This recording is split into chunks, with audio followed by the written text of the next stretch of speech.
ozish uchun 4 ta bomba vitaminlar to'plangan. Birinchisi alfa-lipoivoy kislota. Bu vitamin tanangizdagi qand va yog'larni energiya sifatida ishlatishga majbur qiladi. Natijada siz charchamaysiz, ko'proq harakat qilasiz va shu bilan ko'proq kaloriyalar yo'qotiladi. Ikkinchisi inositol. Hormonlarni muvozanatlaydi, ishtahani boshqaradi. Ayniqsa ayollarda gormonlar muvozanati buzilganda vazn ortadi, ayniqsa qorin sohasida. Inositol Hormonlarni me'yorga keltiradi. Uchinchisi haqiqiy vulqon, ya'ni berberin. Tabiiy metformin sifatida tanilgan. U qandni tushiradi, bu esa insulin past bo'lishiga olib keladi. Past insulin yog' to'planmasligini oldini oladi.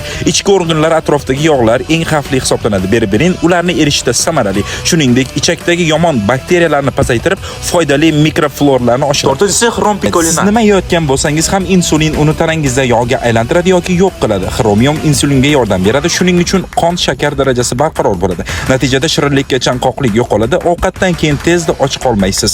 Qisqasi shirinlikdan voz kechishingiz osonroq. Agar siz to'rttalasini birgalikda qabul qilsangiz, organizmingizda nimalar o'zgaradi? Gormonlar muvozanatga keladi. Qand darajasi tushadi. Yog'lar energiyaga aylantiriladi. Ishtaha nazorat ostida bo'ladi. Shakar va shirinlikka qaramlik yo'qoladi. Metabolizm tezlashadi va asosiysi og'irlik yo'qoladi. Ichki yog'lar kamayadi. Ishtaha va shirinlikka ehtiyoj pasayadi. Energiya oshadi. Kayfiyat yaxshilanadi. Agar ma'lumotlar sizga foydali bo'lgan bo'lsa, ozmoqchi bo'lib yurgan o'rtog'ingizga ushbu videoni jo'natib qo'ying.